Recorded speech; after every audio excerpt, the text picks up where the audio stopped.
নমস্কার বন্ধুরা, শুভ্রা রান্নাঘরে আপনাদের স্বাগত। বন্ধুরা, আজকে আমি কালবাউস মাছের মাথা নিয়ে নিয়েছি 2 পিস। তো আজকে আমি মাছের মাথাটা দিয়ে আপনাদেরকে বাঁধাকপি রান্না করে দেখাবো।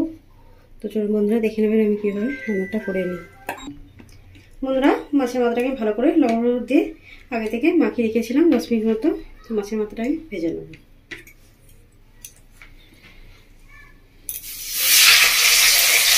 তেলটাকে ভালোভাবে গরম হয়ে গেছে।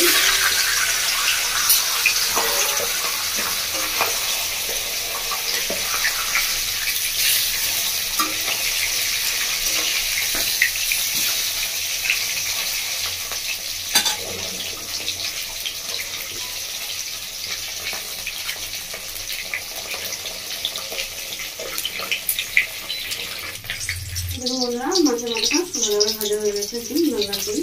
তো মাছের মাথাটা আমি তুলে নেব।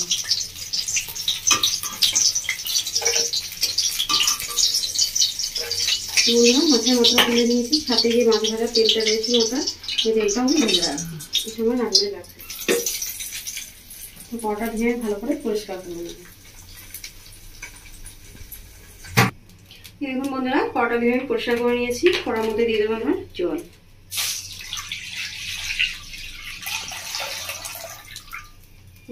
জলটা দিয়েছি, জলটা ভালো করে গরম করে নেবো।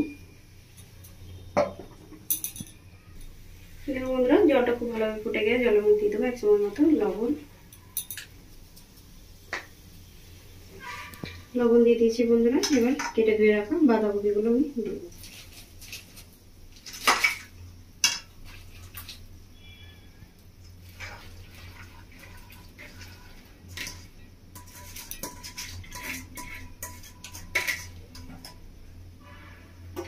আর সাথে দিয়ে দেবো বন্ধুরা 2টো মিডিয়াম সাইজের আলু নিয়েছিলাম কেটে ছোটো ছোটো করে পিস করে। আলুগুলো দিয়ে দিচ্ছি।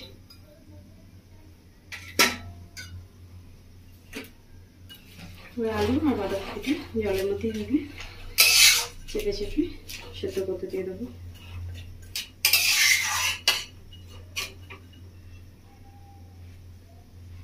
তো বন্ধুরা, বাঁধাকপি আলুটাকে ঢাকা দিয়ে সেদ্ধ করে নেবো 15 মিনিট মতো।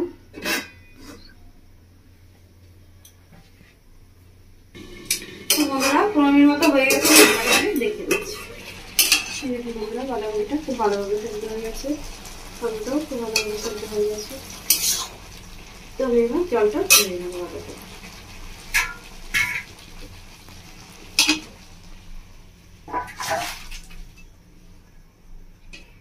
তো বন্ধুরা, কড়া দিয়ে পরিষ্কার করে নিয়েছি। মাছ ভাজার তেলটা আর মাছের মাথাটা দিয়ে দেবো।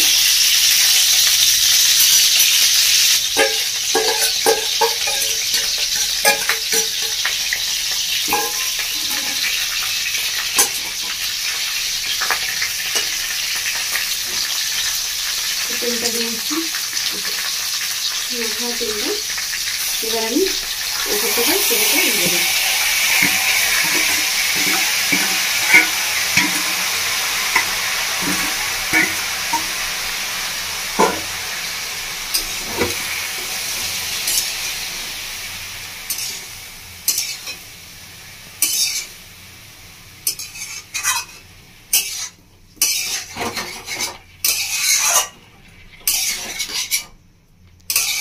এই রান্নাটা একদম ঘরোয়া পদ্ধতিতে ভীষণই সুন্দর হয় খেতে। রান্নাটা এভাবে একবার বানিয়ে খাবেন বাড়িতে।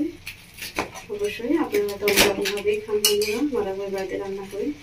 তো এই রান্নাটা প্লিজ একবার বাড়িতে বানিয়ে খেয়ে দেখবেন। আমাকে কমেন্ট করে জানাবেন বন্ধুরা আপনাদের কেমন লেগেছে রান্নাটা। তো বন্ধুরা, মাছের মাথাটা আমি ঠিক এভাবে ফুলকি দিয়ে চেপে চেপে ভেঙে দিচ্ছি। এবার দিয়ে দেবো এর মধ্যে লবণ, 1 চামচ মতো লবণ দিয়ে দিচ্ছি। আর সাথে দিয়ে দেবো 1 চামচ মতো হলুদের গুঁড়ো। আর দেবো কাশ্মীরি লঙ্কার গুঁড়ো। এটা আপনারা দিতে চাইলে দেবেন, না হলে নাও দিতে পারেন।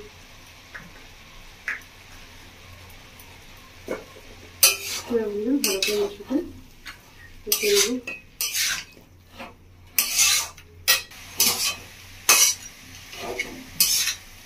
বন্ধুরা, গ্যাসের ফ্লেমটা বাড়িয়ে দিয়েছি। এভাবেই কষাতে থাকবো। 3-4 মিনিট মতো।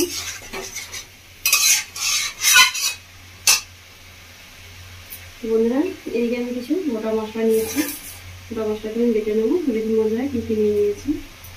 আমি নিয়ে নিয়েছি একটা শুকনো লঙ্কা, আর নিয়েছি গোটা জিরা 1 চামচ, সর্ষে নিয়েছি আমি 2 চামচ কালো সর্ষে, আর নিয়েছি মৌরি 1 চামচ, আর নিয়েছি গোটা ধনে 1 চামচ। তো বন্ধুরা সব মশলাগুলো ভালো করে বেটে নেব। এই দেখুন বন্ধুরা মশলাটা আমি ভালো করে বেটে নিয়েছি।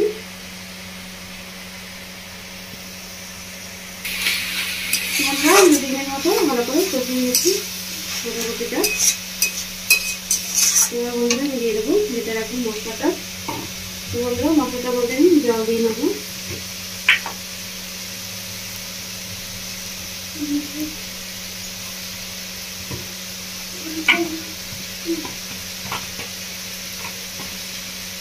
মশলাটার মধ্যে জল দিয়ে নিয়েছি, এবার মশলাটার মধ্যে তুলে দেবো। বন্ধুরা মশলা ঢেলে দিয়েছি, খাঁপিটা আছে, খাঁপিটা দেবো না মশলা। বন্ধুরা এর মধ্যে কিন্তু আমি আরও অন্য কোনো জল ব্যবহার করবো না, এই মশলার জলটাই এটাতেই রান্নাটা করে নেবো। তো বন্ধুরা মশলা দেওয়া হয়ে গেছে, এবার 5 মিনিট মতো আমি ঢেকে রাখছি একটা থালা দিয়ে। 5 মিনিট মতো ভালো করে ফুটিয়ে নেবো। বন্ধুরা ফোড়নের জন্য আমি একটা মশলা করে নেবো। তো মশলা দেখুন বন্ধুরা আমি কী কী নিয়ে নিয়েছি। তো আমি নিয়েছি একটা পেঁয়াজের অর্ধেকটা নিয়েছি কেটে ছোটো ছোটো পিস করে, আর নিয়ে নিয়েছি আদা কুচি, আর নিয়েছি আমি রসুন 4-5 কোয়া। বন্ধুরা এটা আমি বেটে নেবো ভালো করে। আমি এটা মিক্সিং জারের মধ্যে বেটে নিচ্ছি। এরকম বন্ধুরা মশলাটা বেটে নিয়েছি। তো বন্ধুরা এবার আমি ঢাকাটা খুলে দেখবো। আচ্ছা বন্ধুরা খুব সুন্দরভাবে সেদ্ধ হয়ে গেছে।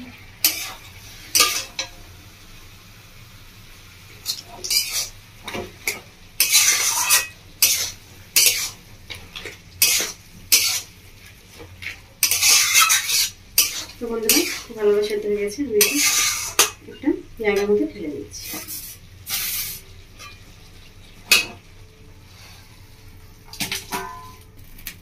বন্ধুরা কড়াটা দিয়ে ভালো করে পরিষ্কার করে নিয়েছি। তারপর দিয়ে দেবো সরষের তেল।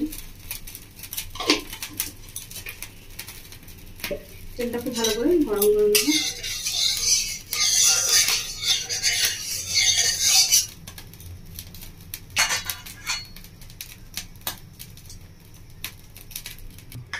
বন্ধুরা তেলটা খুব ভালোভাবে গরম হয়ে গেছে। তো তেলের মধ্যে দিয়ে দেবো আমি ফোড়ন। তো ফোড়নে দেখুন বন্ধুরা কী কী নিয়ে নিয়েছি। একটা তেজপাতা নিয়েছি, আর নিয়েছি 5 ফোড়ন।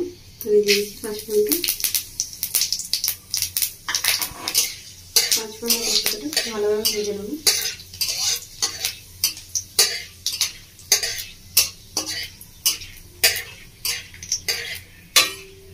বন্ধুরা ফোড়ন থেকে খুব সুন্দর একটা মিষ্টি গন্ধ বেরিয়েছে। ফোড়নটা খুব ভালোভাবে ভাজা হয়ে গেছে। আমি বেটে রাখা মশলাটা দিয়ে দেবো একটু।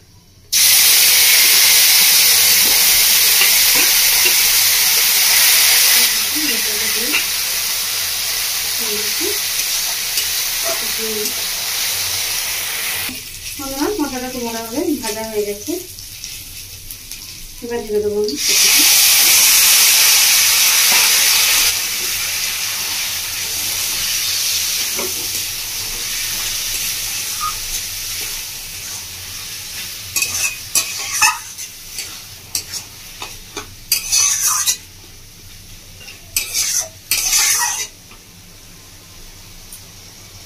ভালো করে নাড়াচাড়া করে নিয়েছি। এবার আমি 2 মিনিটের মতো ঢাকা দিয়ে দিচ্ছি। 2 মিনিট মতো হয়ে গেছে, ঢাকাটা খুলে নিচ্ছি।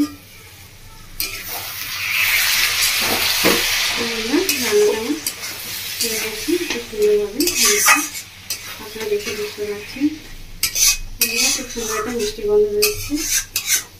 তরকারিটা খেতে ভীষণই সুন্দর লাগে বন্ধুরা। এভাবে ঘরোয়া পদ্ধতিতে বাড়িতে আপনারা বানাবেন, আমাদের বানাবেন, বানিয়ে খাবেন, বাড়ির সকলকে খাওয়াবেন।